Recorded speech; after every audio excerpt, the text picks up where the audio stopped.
This is a story called There's Something Wrong with Exit 181.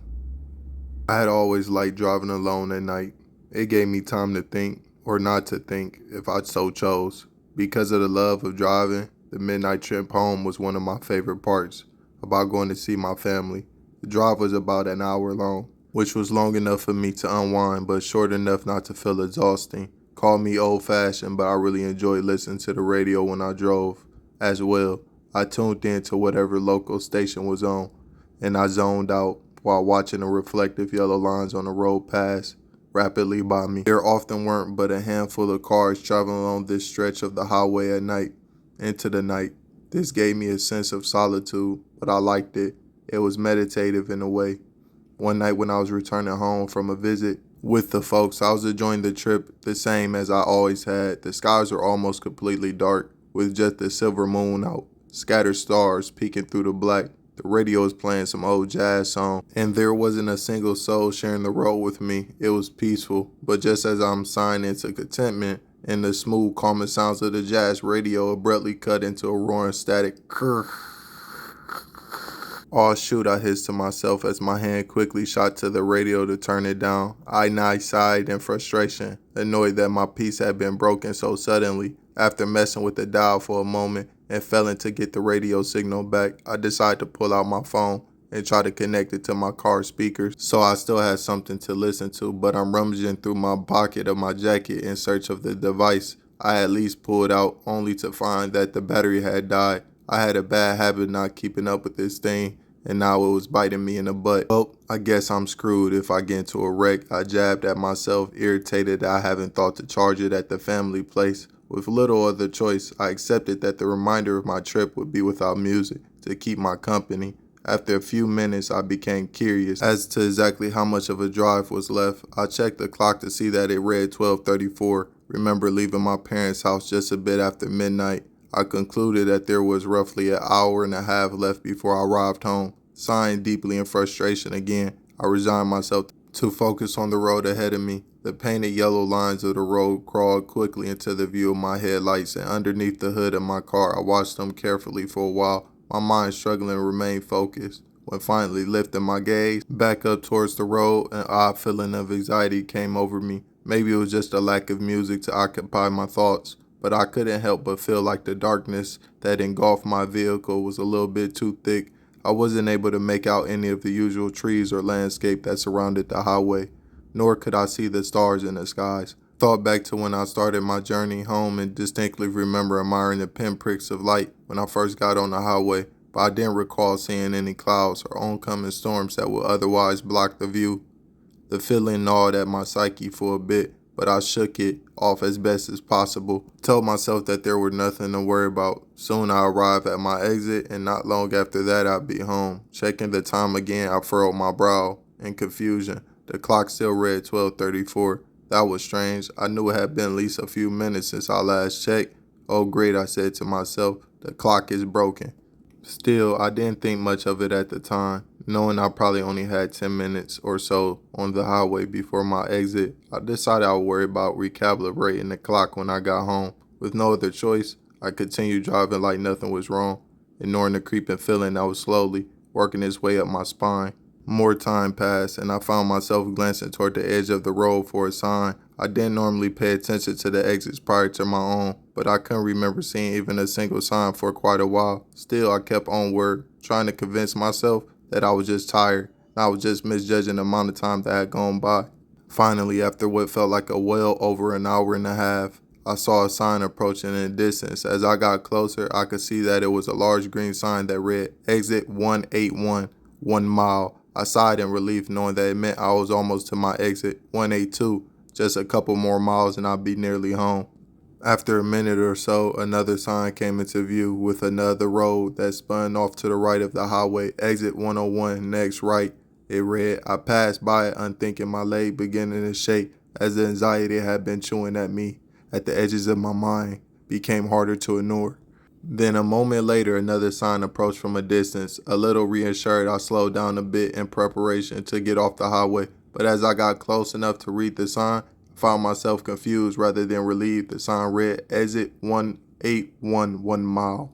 Speeding past the sign, my senses of anxiety began to morph into one of dread. I could have sworn I already passed exit 181, so how was it possible that I already passed it again? Before my panic arose at that peak, I stilled myself and decided I must just have misread the previous sign. So this time when I passed the sign reading exit 181 next right, I made sure to read the number carefully so that I was certain it was 181. It was indeed. I was sure of it. So at the next identical green sign came into only a moment later, the words "what the F" escaped my lips in the form of a scattered whimper. I slammed on my brakes, my tires making an obnoxious screech against the road as they burned rubber. Sitting there on the middle of the highway, I stared up at the sign for what I was certain by now was the third time. The metal shook slightly from the wind as it towered over me, returning my confused phrase with the words of its own. Exit 181 1 mile. I did nothing for a moment but sat and read those words over and over and over in a pale attempt to register them, but with nothing else to do, I slowly pressed on the gas and continued driving forward. My leg now shook rapidly with anxiety. As I tried to steady my breathing, the words exit 181 echoed through my mind as I was approaching the exit yet again, and as the road broke from the highway past me by once more, I found myself on the verge of a panic attack. By now I knew for a fact that I had passed this exit once more. Surely I wasn't losing my mind, was I? In the end, it didn't make much of a difference. I was on the middle of the highway at night with a dead phone. What else could I do but keep driving? So that's what I did. And all the while fear pressed on my chest like an increasing collection of stones. Just as my anxiety was beginning to suffocate me, static suddenly erupted from the radio, filling the inside of my car with a loud squeal. Ah! What the hell? I yelled as my hand instinctively reached for the volume and dial again. But just as I touched it, static of the radio was replaced with a voice. I listened for a few seconds as the gargle's speech became more clear. Thank you, listener, for joining us on this beautiful evening. Were the first words I can make out. I listened on. If you just joined us, we got a great collection of classics coming up. But first word from our sponsor. Berserker is a beautiful place filled with beautiful people. I don't think there's a place on earth more lovely. If you are looking for a great old-fashioned community with like-minded folks, come on down and visit us in time here in Berserker. It sounded like the radio was trying to sell some kind of tourist attraction or town, but each time the name was said, its static burst through the speakers. The radio DJ continued, just take exit 181 and join our community. Now back to the music. As if on cue, a familiar sign came into view. No, no, no, I yelled in frustration as the words etched upon it were the same ones echoed on the radio. Exit 181 1 mile. What the F is going on? I yelled, slamming my hands into the steering wheel with anger and panic. Now the effing radio wants me to take this exit? Well, hell no. Where's my exit? Where's exit 182? I screamed at the radio, half expecting a response, but only static buzz in response to my angry questioning.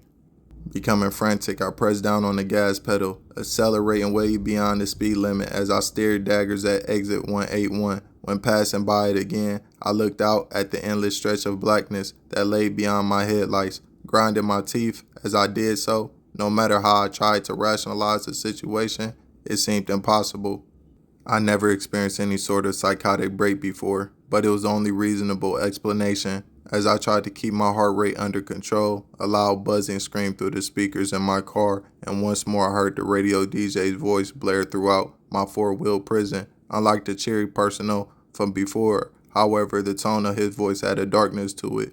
Gone was the cheery and inviting persona that had invited me to his home, and is a place with something I can only describe as evil. It didn't sound anything directly violent, but it could feel the threat at the end of each word as it hissed through the speakers. You want to come to the It's the happiest place in the world. The sun is always shining and the people always smiling. So make the right choice. Take exit 181, 1 mile.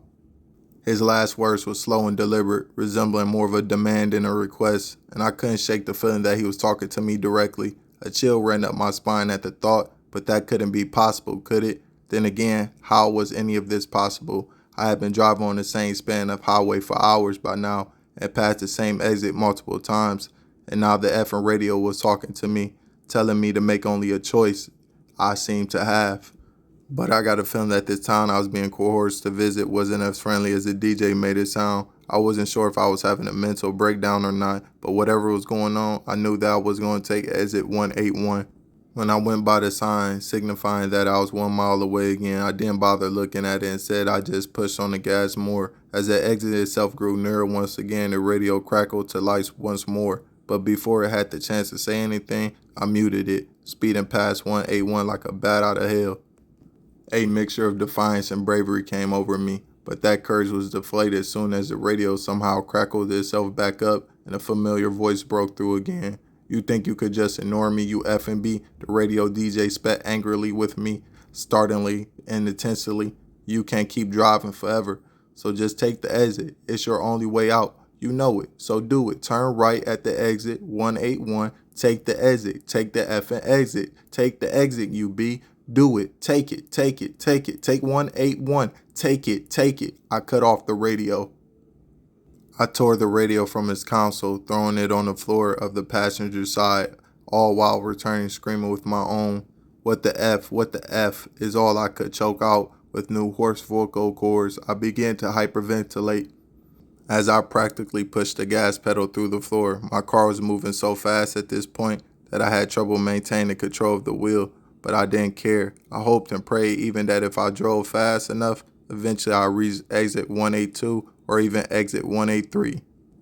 I didn't care what it was, long as it wasn't exit 181, but despite my dangerous insane speed, nothing changed. I flew apparently exit after exit, again so many times that I lost count. The radio DJ was right, I couldn't go forever. While I still had a decent amount of fuel, I was completely aware, even in my panic, that eventually it would run out. That being said, I felt like there was little else I could do, so I drove on, beating my steering wheel in frenzy state. Saw hopelessness of my situation slowly wrapped its gnarled apprehensions around me and my psyche. "Shoot," I said to myself, taking my foot off the gas and doing the best to break from the outrageously high velocity I've been traveling. For a moment, a new panic rose in my chest, but then I realized, wait, a cop, another person. I knew I might be facing harsh punishment for criminally speeding, but at least another human was on this dang road with me long at last. By the time I had slowed to a reasonable speed, the car had already caught up with me, putting on the hazards. I pulled off to the edge of the road and tried to think of how I explained this situation to the officer. They pulled up behind me. The reflection of the bright lights nearly blinded me as I parked uncomfortably close to my own vehicle. A few seconds later, a door slammed and the crunch of the dirt underneath boots echoed ominously as the officer approached my window. The form outside my car was tall, so much so that I couldn't see his head while I was standing so close to the vehicle. I sat staring vacantly for a moment, wondering if it was safe before they began tapping on the window to get my attention. Quickly snapping back to reality, I rolled down my window so I could speak to them, and the deep voice of a man broke through the chilling night air. Ma'am, do you have any idea how fast you were going?" the officer asked in an intimidating tone. I swallowed tears and did my best to respond. "Officer, I'm sorry, but something really weird is happening," I began, but was cut off. "License and registration, please," he said sternly.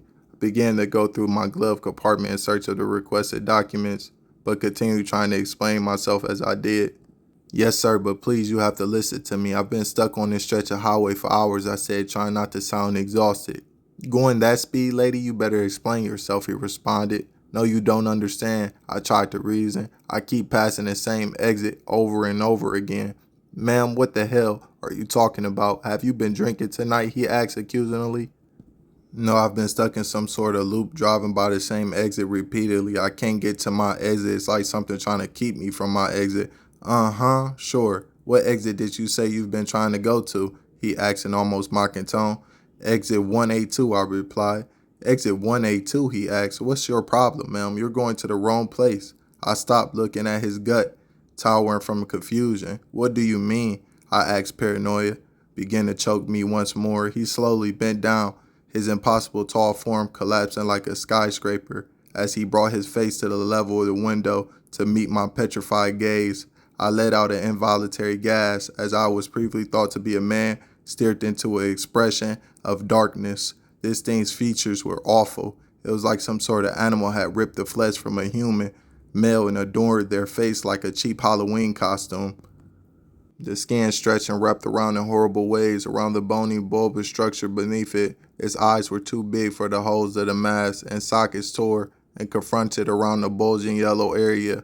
But worst of all was its teeth, large and jagged like an anglerfish, that shredded through the meat that surrounded the false lips of the thing, causing the pink flesh to smack together grotesquely as a twisted, mangled thing pretended to be human spoke once more. A scream of eject terror escaped my lips as the engine of my car simultaneously screeched to life. I pulled away from the monstrosity as fast as I could, my foot putting the pedal to the metal and leaving a cloud of dust in my wake.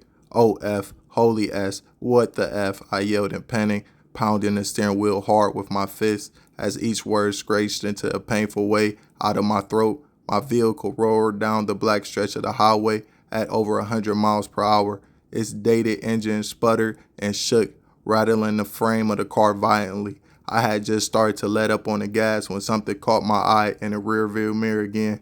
The red and blue lights were back and quickly catching up to me. I began to hyperventilate as a realization hit me that the imposter was chasing me.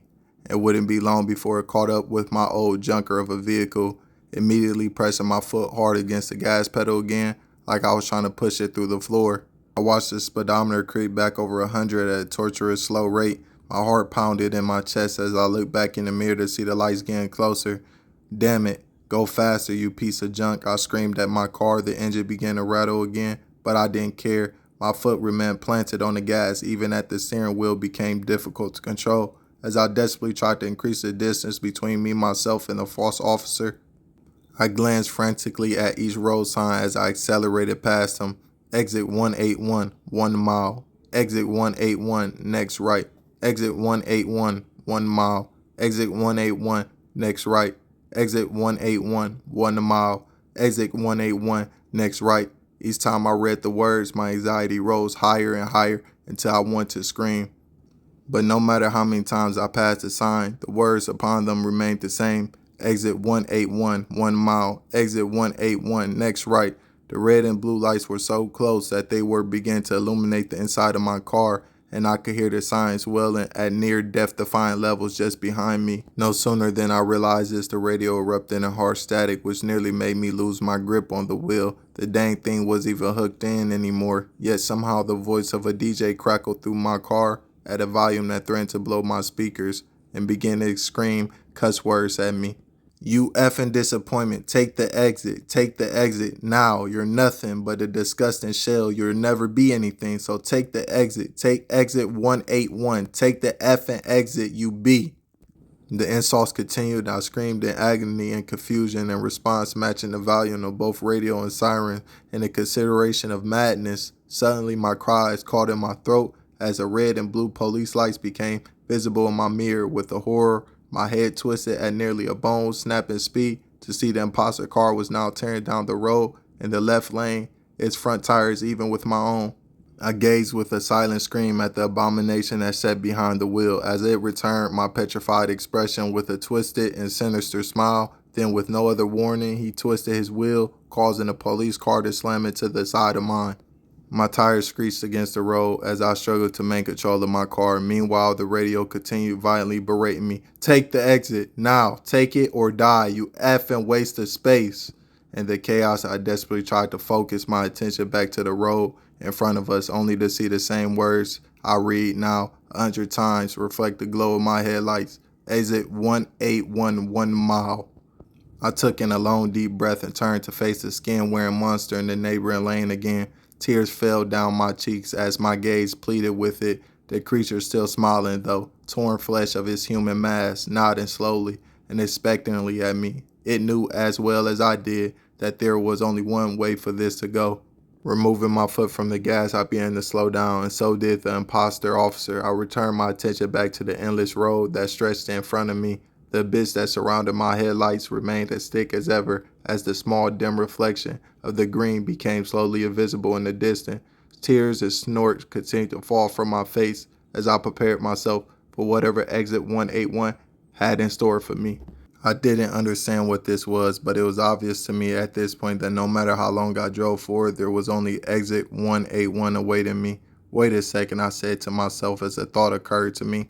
I looked around my vehicle to observe the surroundings more deeply. All that lay in front of me was the same stretch of road, but I couldn't see actually anything but the same black fog that sat at the sides of the highway until my headlights illuminated a space. Was it possible that I wasn't driving through some sort of abyss? Maybe this was still like any other highway, and if it was, that meant there were two directions that could be taken.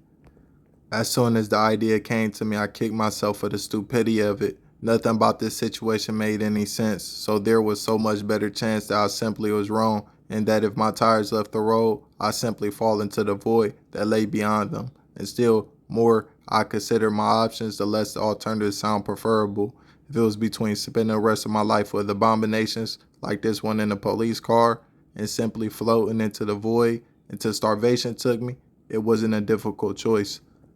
I wasn't going to do what these monsters wanted. I wasn't going to do what these signs wanted. If I was going out, I decided it would be on my own terms. Looking at the sign as it grew nearer, I furrowed my brow and resolved exit 181 was approaching me again, but this would be the last time I would read those dang words. I made sure to keep up the act. It began slowing my vehicle even more, even throwing my turn signal on as I apparently grew closer to the exit. Taking in a deep breath once more to steady myself, I glared back at the imposter. His vehicle is still keeping up pace with mine, its expression nothing less menacing but still horrifying, nodded at me once more. Then as the exit approached the final time, I slammed on the brakes without warning. The smell of burning rubber filled my nostrils as the seatbelt dug sharply into my collarbone. The police car tried to react to my drastic shifting in speed, but it was obviously the creature driving it was caught off guard. As a result, its vehicle sputtered, twisted its front end and the right toward the exit 181 as it too came to a screeching halt. My car, however, twisted in opposite direction as I poured every ounce of my strength into jerking the wheel left. The imposter attempted to maneuver his fake police car to compensate for the abrupt change in direction, but it was too late. As my steering wheel stopped turning, I floored the gas pedal. The engine of my old car roared, and the tires once again cried against the asphalt beneath me. I took one last look at the sign, poking through the abyss in my rearview mirror. Then my car tore away from it and toward the empty blackness on the other side of the road. I closed my eyes and prepared myself for the feeling of falling off the sheer cliff that I'd be expecting, but instead my car began to rattle as it took on the rough terrain. My eyes shot open in surprise as I realized now, driving on the rocky gravel, and I stayed between the two opposing directions of the highway. I gripped the wheel hard, bracing for bumpy earth below. After just a few seconds, more asphalt became illuminated in my headlights, and I twisted my wheel left as my tires bumped onto the road. Without thinking, I immediately floored the gas again, now racing down the highway in the opposite direction of where I left the false police officer. The radio crackled with more explicits for a moment. "Where do you think you're going? Get back here. Come back." Then suddenly it cut off, leaving a heavy silence in its wake. I looked back in my rearview mirror expecting to see them sirens chasing me, but there was nothing but an empty stretch of road behind me. As I searched my surroundings for any sign of the imposter, I slowly began to recognize them. Gone was the empty darkness that had previously swallowed what lay beyond the edges of the road. In its wake were trees, grass, and distant mountains. Turning my gaze to the sky, I saw the silver moon hanging in its center, surrounded by stars which dimly illuminated the landscape around me. Confused and still on edge, I let out a shaky breath, but only a moment later a familiar sign could be seen coming up in the distance. My heart rate immediately shot into my throat as I approached it, feeling on the verge of another panic attack. Despite returning fear, I dared to read the words painted upon the metallic green sign. Each word read 182, 1 mile. My eyes welled up with relief. Somehow, some way I was free. I had escaped whatever nightmare loop I've been stuck in for hours. When the exit approached, exit 182 I hesitated for a second, being out of energy and nearly out of gas. However, I made the decision to take the exit. To my great relief, every road from then on was completely normal. Only a few minutes after exiting the highway, I found myself sitting in front of my home. Before I got behind the wheel. After that, I even made some excuses with my job so they would let me do some telework from home. It wasn't until a few months later that I finally struck up the courage to go and visit my family again. When I did, I took the long way to get there in order to avoid the highway, and now I make sure to always drive back home before dark. In fact, I never drive on that stretch of highway anymore or at night when I can help it. I've since developed anxiety disorder related to driving. My therapist and medication help me cope, but I still hate driving with every ounce of my being. I don't think I ever truly understand what happened to me. I don't think I want to. All I know is that I'll never take the stretch of highway again, and no matter where I go, I'll never take exit 181. Thanks for listening, and please subscribe. The more you subscribe, the more I upload, and we all appreciate you from this channel of Bedtime Pasta.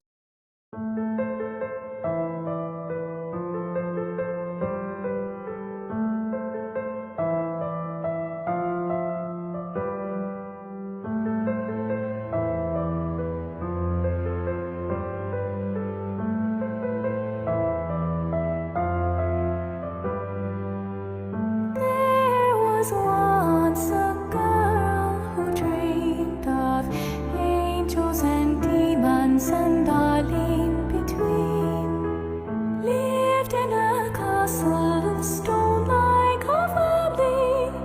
Dwelt in the courtyard and danced with her memories of love and enchantment. Golden the sun.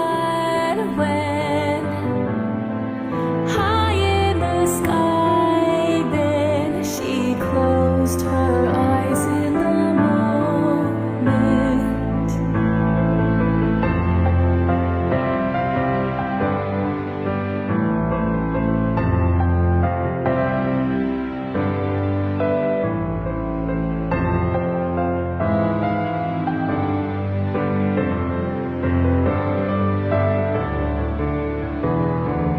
There was once a girl who dreamed of angels and demons and all in between. Kept her mouth shut and her dreams like her family. Tempered her memories and bowed to her betters like lonely family. Memories escape me. Lonely use me. Memories escape me.